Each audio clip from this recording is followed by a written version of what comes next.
Hello students. आज हम लोग पढ़ाई करने वाले हैं लाइट का सेकेंड पार्ट, जिसमें हम लोग प्लेन मिरर के बारे में पढ़ाई करेंगे। तो आई वेलकम यू ऑल। आप लोग मुझे देख रहे हैं पीबीसी नॉलेज पे। मैं हूं अभिषेक मौर्य और चलिए स्टार्ट करते हैं।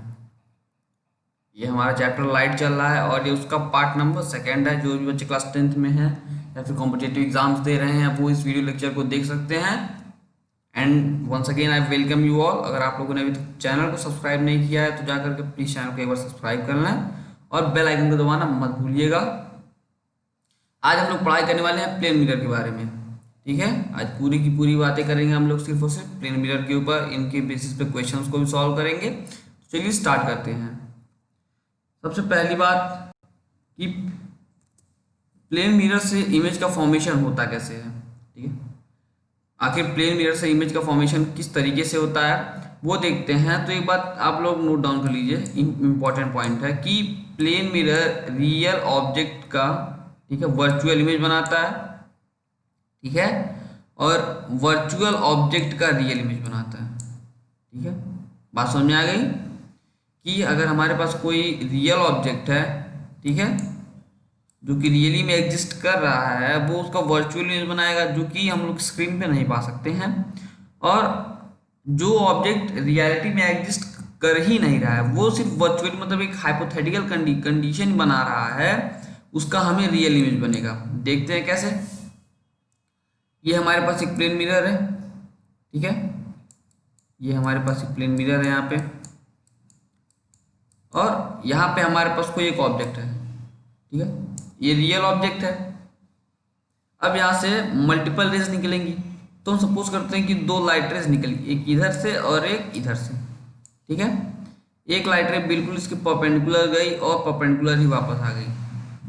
ठीक है, और एक लाइट रे इधर से गई और वो इधर की तरफ मुड़ गई। ये हमारे लिए नॉर्मल है। ठीक है, तो आप लोग जानते हो कि ये लाइट रे डाइवर्जिंग रेज है। ठीक है, तो डाइवर्जिंग रेज कहाँ जाकर के मिलती हैं, कहीं पीछे जाकर के मिलती हैं। ठीक है, तो अगर हम इसको एक्सटेंड करेंगे तो ये हमें कहीं जाकर के पीछे मिलेंगी। ठीक है, तो ये वर्चुअल इमेज में मिला। बस बात समझ में आ गई कैसे हमें वर्चुअल इमेज मिला रियल ऑब्जेक्ट का। उसी तरीके से अगर हमारे पास कोई वर्चुअल ऑब्जेक्ट हो तो उसका हमें रियल इमेज मिलेगा। कैसे?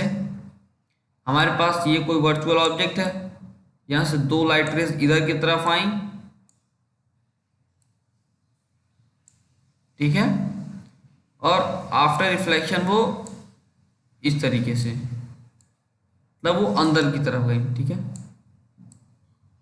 बट एक्चुअली तो ऐसा कुछ नहीं हो रहा है क्योंकि वर्चुअल ऑब्जेक्ट एग्जिस्ट करता ही नहीं है।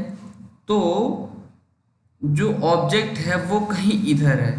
ठीक है, जो ऑब्जेक्ट है वो कहीं इधर है और जो लाइट की रेज है वो इधर से आ रही हैं। ठीक है, ऑब्जेक्ट की तरफ से आ रही हैं। और जो हमारा व्यूअर होगा, ठीक है, जो भी इसको देख रहा होगा, उसको ऐसा लगेगा कि जो लाइट की रेज हैं, ठीक है, कि जो लाइट की रेज हैं वो कहीं पीछे से, बिहाइंड द मिरर, ठीक है, मिरर के अंदर से कहीं से आ रही हैं और वो इस पॉइंट पे आकर के मिल रही हैं और यहाँ पे हमें रियल इमेज मिल रहा है। बात समझ में आ गई। उसे ऐसा नहीं लगेगा कि जो रेज आ रही है वो कहीं पीछे उसके पीछे से आ रही है, नहीं, उसे ऐसा लगेगा कि जो लाइट की रेज है वो मिरर के अंदर से आ रही हैं। ठीक है, अब मिरर में कंडीशंस क्या क्या लगती हैं। पहला कंडीशन है कि जो डिस्टेंस होगा इमेज का, ठीक है, प्लेन मिरर से जो इमेज की दूरी होगी वह बराबर होगी किसके, जो दूरी होगी ऑब्जेक्ट और प्लेन मिरर के बीच में। पहला कंडीशन। दूसरा कंडीशन क्या कहता है कि जो साइज होगा इमेज का, ठीक है, वो बिल्कुल ऑब्जेक्ट के साइज के बराबर होगा। ठीक है, प्लेन मिरर फॉर्म, अगर प्लेन मिरर से कोई इमेज बनता है उस कंडीशन में ये जो डिस्टेंस होगा ये इक्वल होगा और जो उसकी हाइट होगी वो भी एक दूसरे के इक्वल होगी। ठीक है, अब प्लेन मिरर जो होता है वो इरेक्ट और इन्वर्टेड दोनों टाइप्स का इमेज बनाता है। अगर ऑब्जेक्ट मिरर के पैरेलली रखा गया हुआ है तो वह एक इरेक्ट इमेज बनाएगा। अगर वो मिरर से पैरेलल नहीं रखा गया हुआ है और बाकी किसी कंडीशन में रखा गया हो, पैरेलल करके रखा गया, सॉरी, परपेंडिकुलर रखा गया हो, किसी एंगल से टिल्ट करके रखा गया हुआ हो, तो वह एक इन्वर्टेड इमेज बनाएगा, मतलब वो उसकी उल्टी इमेज बनाएगा। बात समझ में आ गई? अब चलिए हम दो इमेज ड्रॉ करके देखते हैं, तो इससे और भी क्लियर हो जाएगा हमारे लिए। हमें बोला है कि इस ऑब्जेक्ट का इमेज ड्रॉ कीजिए, ठीक है। तो मिरर सिर्फ यहाँ तक है, ठीक है, इसके आगे मिरर नहीं है। तो हम एक लाइट रे लेकर के जाएंगे और उसके एंड वाले पार्ट पे हम उसको स्ट्राइक करवाएंगे। यहाँ से लाइट रे अल्फा एंगल से डिफ्लेक्ट हो जाएगी, ठीक है, अल्फा एंगल से डिफ्लेक्ट हो गया यहाँ पे। इसको हम जो पीछे एक्सटेंड करवाएंगे कहीं, तो हमें यहाँ एक पॉइंट मिलेगा। कैसे?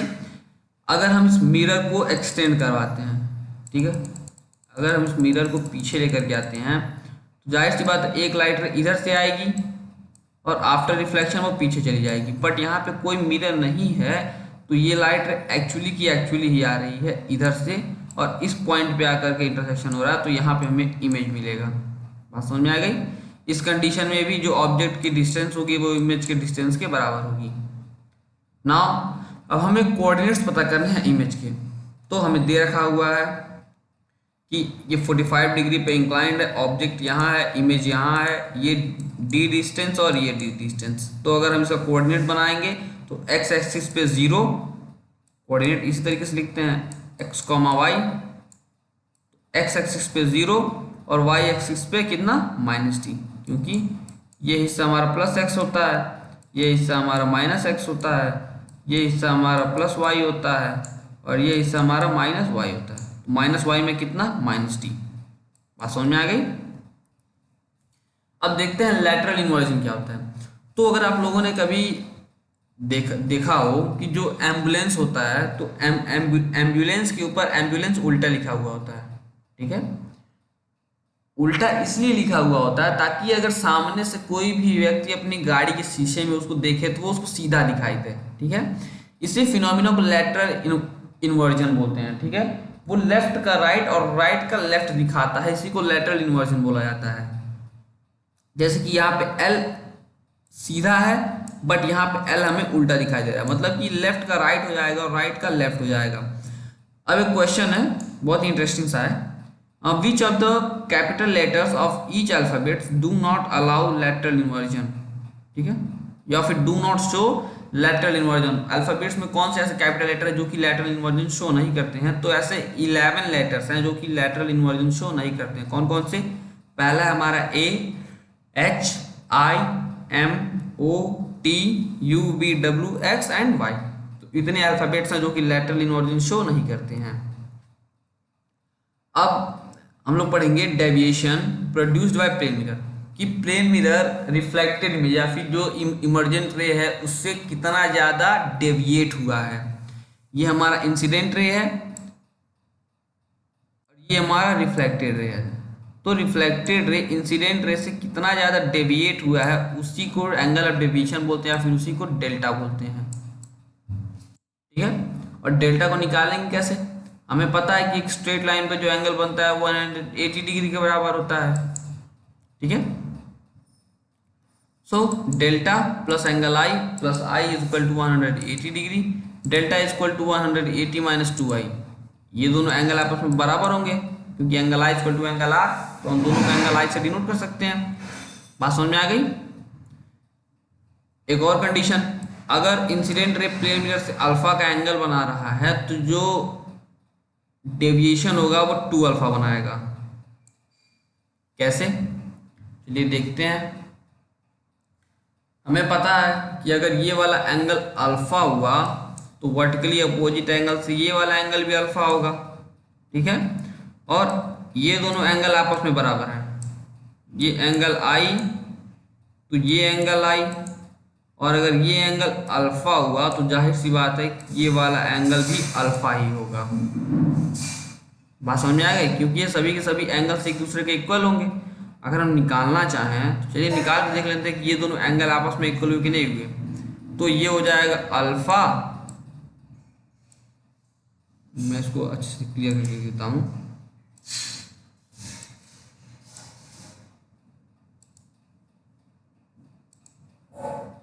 ये एंगल हुआ हमारे पास अल्फा प्लस आई प्लस आई, ये क्या हो जाएगा 180 माइनस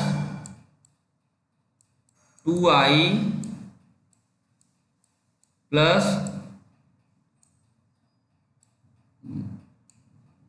ये दोनों प्लस में हो जाएंगे, और 180 में से अगर इतना हम माइनस कर देते हैं तो ये जा करके हमें 80 डिग्री के बराबर मिल जाएगा।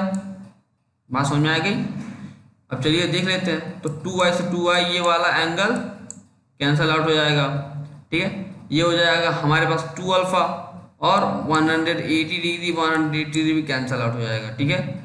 अगर ये हो गया माइनस अल्फा, ठीक है, और अगर हम माइनस अल्फा को इधर ले आते हैं तो alpha is equal to alpha हो जाएगा, ठीक है। मतलब कि ये जो एंगल होगा वो अल्फा के बराबर होगा, ये वाला एंगल अल्फा के बराबर होगा। बात समझ में आ गई।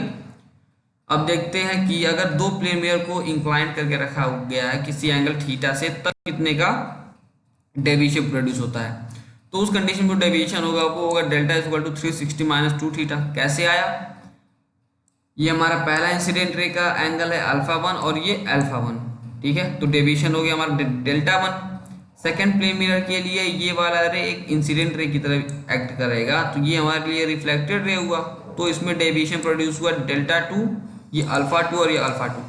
हमें पता है कि टोटल डेविएशन क्या होगा, इन दोनों का सम डेल्टा 1 प्लस डेल्टा 2, ठीक है।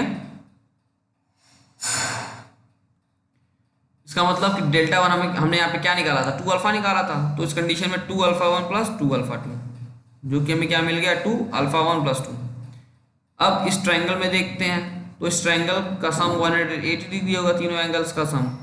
तो alpha 1 plus alpha 2 plus theta equal to 180 degree. Alpha 1 plus alpha 2 की वैल्यू निकालेंगे तो क्या मिल जाएगा हमें 180 माइनस थीटा, और जब इन्हीं दो वैल्यूज को यहाँ पे पुट कर देंगे हम अल्फा 1 प्लस अल्फा 2 की वैल्यू को 180 माइनस थीटा, तो क्या मिल जाएगा हमें delta equal to 2 180 minus theta, delta equal to 360 minus 2 theta. बात समझ में आ गई। क्वेश्चन सॉल्व करते हैं। Find the angle of deviation. हमें ये 30 डिग्री पता है, अगर हमें ये वाला एंगल पता चल जाए, क्योंकि फॉर्मूला तो यही है delta equal to 2 alpha, alpha, और अगर हमें अल्फा पता चल जाए तो हम एंगल निकाल सकते हैं। तो अल्फा कैसे पता चलेगा, हमें पता है कि नॉर्मल प्लेन से कितने का एंगल बनाता है 90 डिग्री का, तो 90 माइनस 30 इक्वल टू 60 डिग्री, तो 60 इंटू 2 120 डिग्री का हमें डेविएशन मिलेगा वहाँ पे, ठीक है। एक और कंडीशन, दो प्लेन मिरर्स अगर आपस में इंक्लाइंड है वो भी 90 डिग्री के एंगल पे, तब कितने का टोटल डेविएशन मिलेगा। फॉर्मूला हमें पता है delta equal to 360 degree minus 2 theta.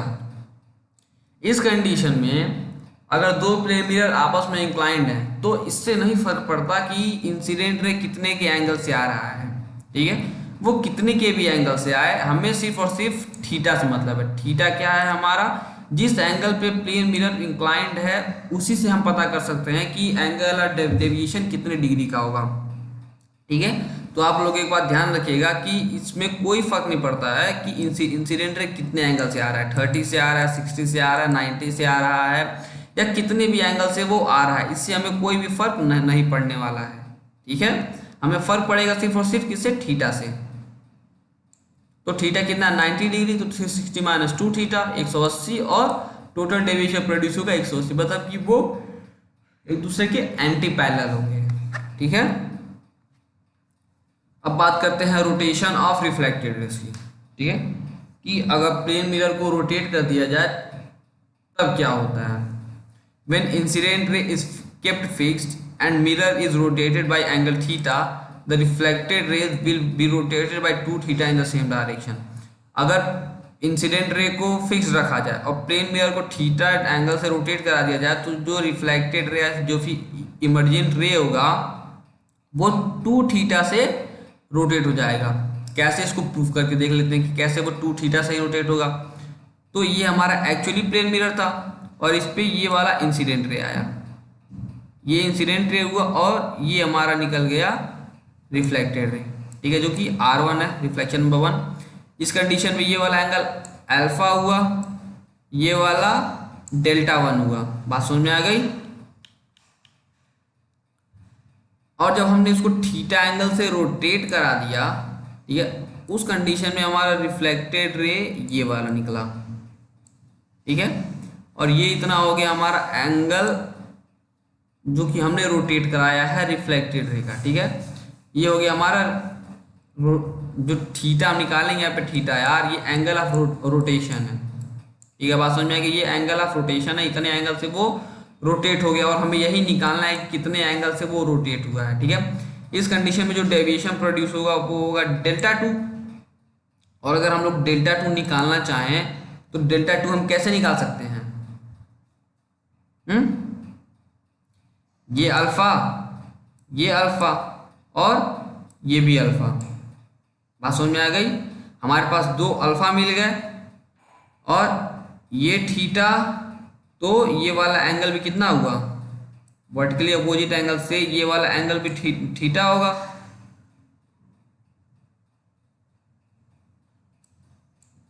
Vertically opposite angle है, सॉरी, हाँ, ये वाला एंगल अगर थीटा हुआ, अगर हम इसमें एंगल ऑफ डेविएशन निकाल रहे हैं टोटल में, तो ये तो जाहिर सी बात है कि यहाँ से यहाँ तक का 2 अल्फा होगा, ठीक है। जो डेल्टा होगा वो 2 अल्फा होगा, जो कि हमें पता है डेल्टा 1 इक्वल टू 2 अल्फा। और जब हम डेल्टा 2 निकालेंगे तो डेल्टा 2 में हमारे पास अल्फा 1 भी है, ठीक है, इतना अल्फा 1 है, और साथ में साथ हमारे पास क्या है, ये डेल्टा आर है, ठीक है। बात समझ में आई? हमारे पास ये वाला एंगल भी है। इसको किस तरीके से हम लोग दिखाएंगे? तो अगर इस बात पे ध्यान दिया जाए कि ये टोटल एंगल, ये जो टोटल एंगल होगा एक इधर से और एक इधर से, ठीक है, ये टोटल एंगल इस टोटल एंगल के बराबर होने वाला है। अगर ये थीटा अल्फा, तो ये भी हमारा कितना हो जाएगा? अल्फा और थीटा। बात समझ में आई? ये थीटा, ये अल्फा, और हमें पता है कि ये ऑलरेडी अल्फा, जो हम डेल्टा 2 निकालेंगे वो हो जाएगा हमारा 2 अल्फा प्लस थीटा, ठीक है। अगर इसी को हम डबल कर देते हैं 2 अल्फा 2 थीटा, तो हमारे लिए डेल्टा 2 निकल जाएगा। बात समझ में आ गई? तो थीटा आर कितना हो जाएगा हमारे पास? Delta 2 minus delta 1, 2 alpha plus 2 theta minus 2 alpha, और थीटा हमारे पास आ जाएगा कितना? 2 थीटा। मतलब कि जो डेविएशन प्रोड्यूस होगा उसमें जो रोटेशन होगा एंगल का वो 2 थीटा होगा।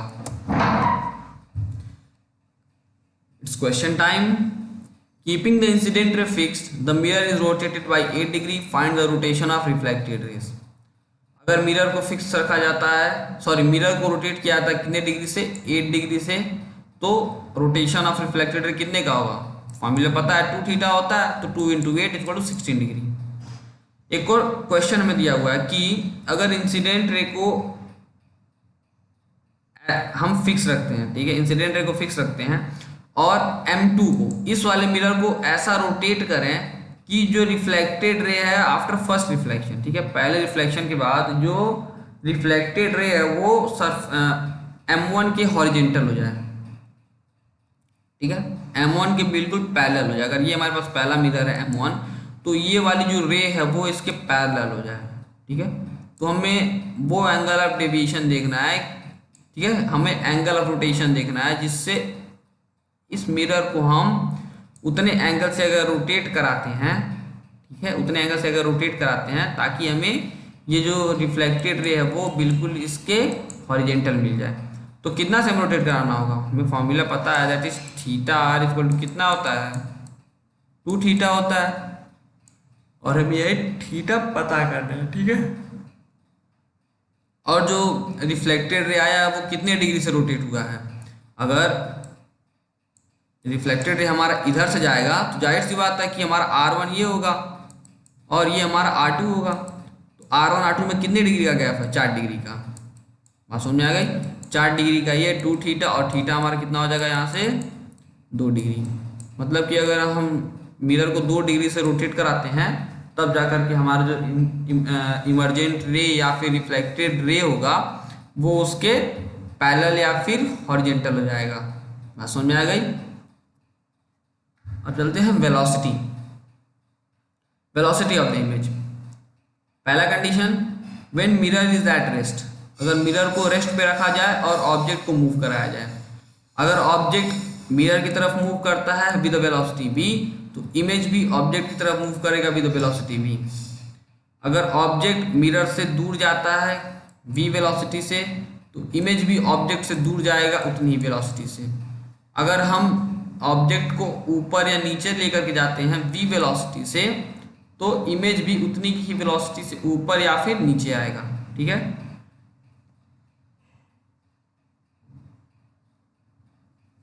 लेकिन अगर ऑब्जेक्ट को रेस्ट पे रख दें हम और मिरर को मूव कराएं, ठीक है, ऑब्जेक्ट को रेस्ट पे रख करके मिरर को मूव कराएं, तो कंडीशन चेंज हो जाती है।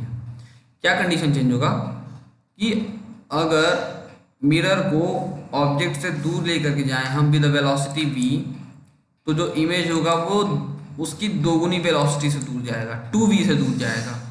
और अगर हम प्लेन मिरर को ऑब्जेक्ट के पास लेकर के आते हैं विद वेलोसिटी v, तो जो इमेज होगा वो भी दोगुनी वेलोसिटी से हमारी तरफ आएगा। लेकिन अगर हम मिरर को आगे या पीछे करते हैं, मतलब कि इसके ऑब्जेक्ट के पैरेलली अगर इसे मूव कराते हैं, तो इस पर कोई भी इफेक्ट नहीं पड़ता है।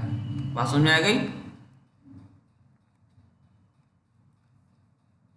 अब हम लोग देखेंगे प्लेन मिरर अगर पैरेलली रखे गए हुए हो, ठीक है, अगर प्लेन मिरर को पैरेलली रखा गया हुआ तब कितने नंबर ऑफ इमेज फॉर्म होते हैं। आप लोग हेडिंग लगाएंगे तब number of image by plane mirror, उसमें पहला केस है when the mirrors are parallel. तो आप लोग एक बात नोट डाउन कर लीजिए कि अगर मिरर पैरेलल्स हैं तो नंबर ऑफ इमेज हमेशा कितने बनेंगे, इन्फिनिटी बनेंगे। कितने बनेंगे? इनफाइनाइट। ठीक है, लेकिन हमें इनफाइनाइट नंबर ऑफ इमेजेस दिखाई नहीं देते हैं। क्यों? इसके दो रीजन। पहला रीजन कि जो हमारा सरफेस होगा वो प्योर रिफ्लेक्टिंग सरफेस नहीं होगा। अगर वो सरफेस प्योर रिफ्लेक्टिंग सरफेस होता है तो वो लाइट की जो इंटेंसिटी होगी उसको एब्जॉर्ब नहीं करेगा। लेकिन अगर वो प्योर रिफ्लेक्टिंग सरफेस नहीं है तो वो लाइट की इंटेंसिटी को एब्जॉर्ब करेगा और एक समय तक जा करके जो लाइट की इंटेंसिटी होगी वो पूरी तरीके से घट जाएगी और उसके बाद हमें कोई भी रिफ्लेक्शन देखने को नहीं मिलेगा। सेकंड कंडीशन, हमारी आइज की कुछ लिमिटेशंस की वजह से भी हमें वो चीज़ें दिखाई नहीं देती हैं। ठीक है, infinite image are formed because the image of the first reflection behave as an object for the next reflection. ठीक है, ऐसा क्यों? क्योंकि जो पहले रिफ्लेक्शन के बाद इमेज बनेगा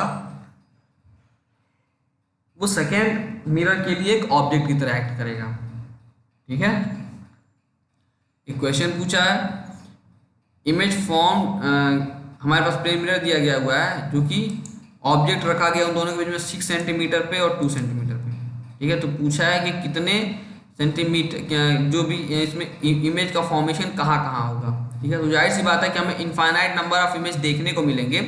हम इसमें कुछ इमेज को बता देते हैं, जैसे कि पहला इमेज 6 पे बनेगा।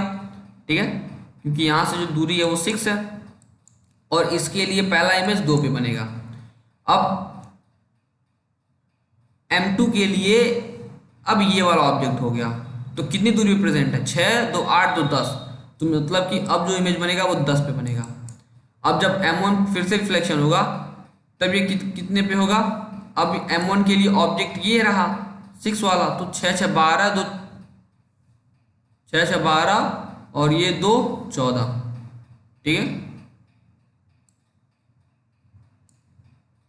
14 नहीं 16 होगा, इसको सही कर लीजिए।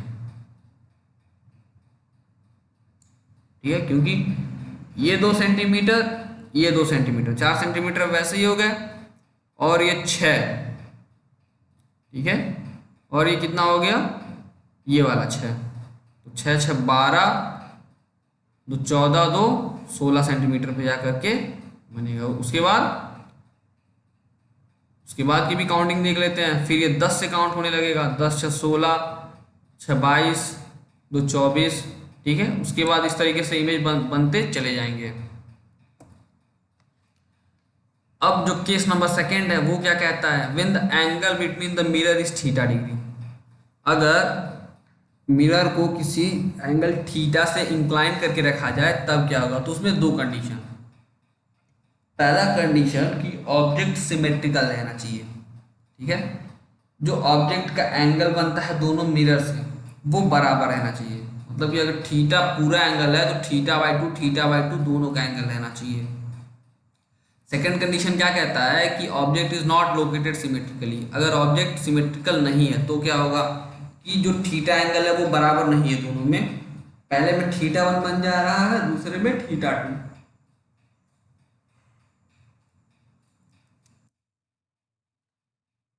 तो इस कंडीशन में हम जो नंबर ऑफ इमेज निकालते हैं उसका फॉर्मूला होता है m इक्वल टू 360/θ।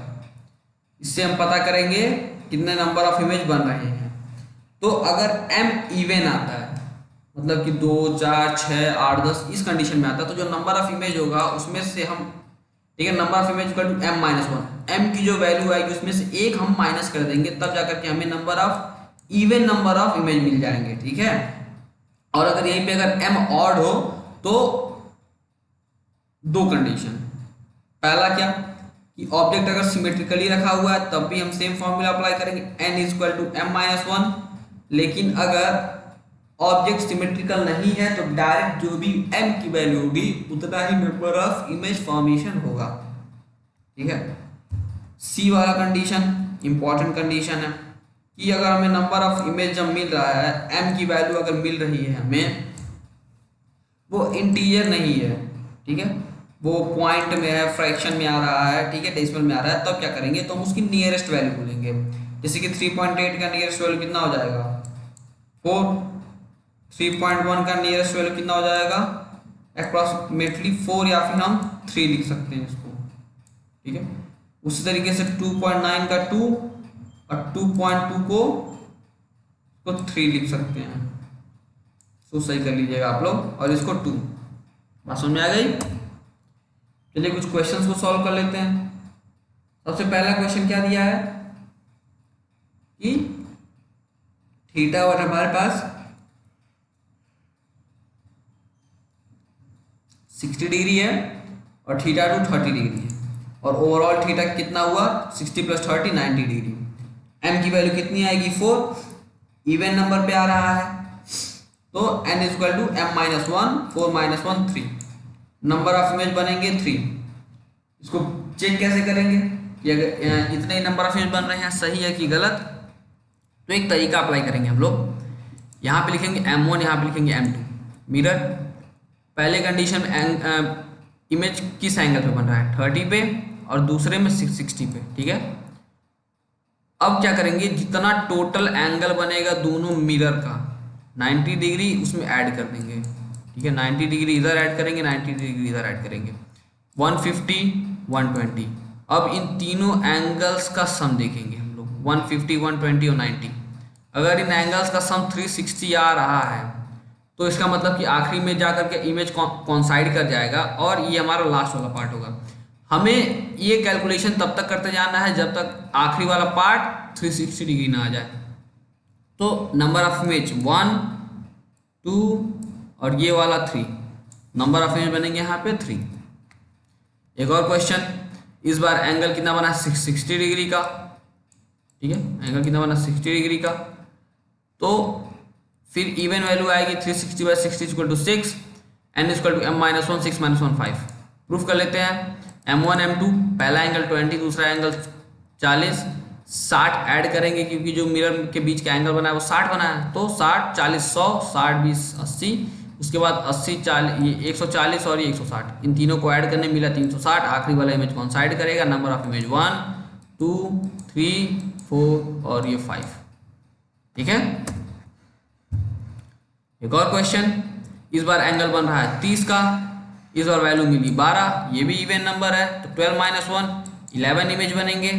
कैसे 10 20 और 30 ऐड करेंगे, 30 50 40, फिर 30 ऐड करेंगे 70 80, फिर 30 ऐड करेंगे 110 100, फिर 30 ऐड करेंगे 130 140, फिर 30 ऐड करेंगे 170 160, तब तक ऐड करते जाएंगे जब तक इन तीनों का सम कितना हो जाए 360 डिग्री ना हो जाए। हम तब तक ये कैलकुलेशन चालू रखेंगे। उसके बाद नंबर ऑफ इमेज काउंट करेंगे, 1 2 3 4 5 6 7 8 9 10 और 11। अब देखते हैं, बढ़िया कंडीशन है कि अगर सिमेट्रिकल बना रहा हो तब क्या करेंगे। 120 डिग्री वैल्यू आ रही है ऑड, ठीक है, लेकिन सिमेट्रिकल है। तो n is equal to formula कितना होगा, n is equal to m-1 3 - 1 2। इसमें हम वेरिफिकेशन नहीं कर सकते इस प्रोसेस से, इस प्रोसेस को हम इसमें नहीं अप्लाई कर सकते हैं। क्यों? क्योंकि यहीं पे इन दोनों का जो सम है वो 120 जा रहा है, इसको ऐड करने की जरूरत ही नहीं पड़ रही है, इसीलिए सिर्फ नंबर ऑफ इमेज दो बनेंगे, एक ये वाला और ये वाला। ठीक है, आखिरी में इसकी जो वैल्यू आएगी वो सेटिस्फाई नहीं होगी। अब देखते हैं नया वाला क्वेश्चन कि इसमें सिमेट्री नहीं है लेकिन एंगल 120 का बना रहे हैं, तो ये ऑड वैल्यू आ रही है, ठीक है, बट अनसिमेट्रिकल है, तो इतना ही नंबर ऑफ इमेज हमारा फॉर्म होगा। बात समझ में आ गई? इतना ही नंबर ऑफ इमेज हमारा फॉर्म होगा।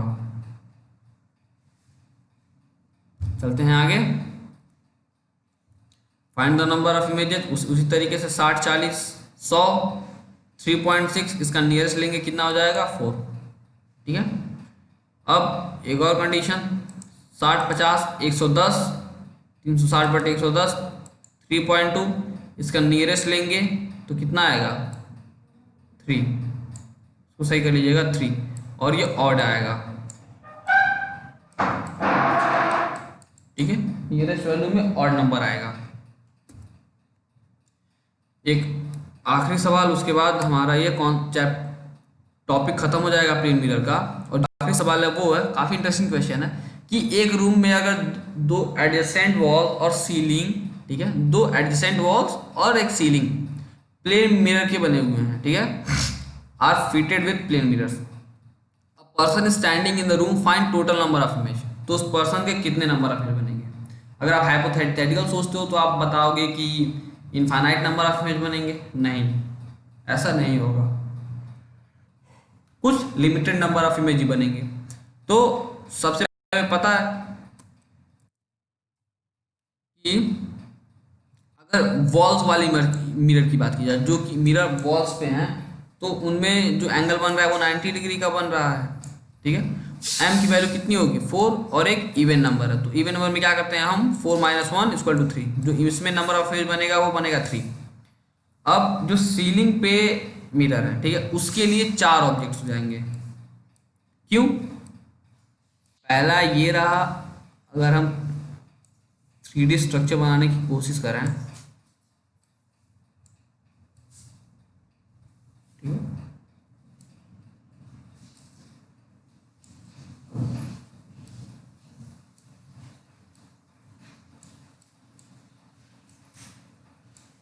तो पहला वाला मिरर ये रहा, ठीक है, और दूसरा वाला मिरर ये रहा बैकग्राउंड में, ये वाला, और ये हमारी सीलिंग हो गई। ठीक है, अब इन दोनों के लिए अगर ऑब्जेक्ट यहाँ पे कहीं रखा हुआ है तो नंबर ऑफ इमेज बनेंगे 3, लेकिन सीलिंग वाले के लिए 4। क्यों? क्योंकि 3 तो ऑलरेडी प्रेजेंट है हमारे इस मिरर की वजह से, और एक हमारा रियल वाला, मतलब कि 3 वर्चुअल इमेजेस जो कि इसके लिए एक ऑब्जेक्ट की तरह एक्ट करेंगे, और एक हमारे लिए रियल ऑब्जेक्ट।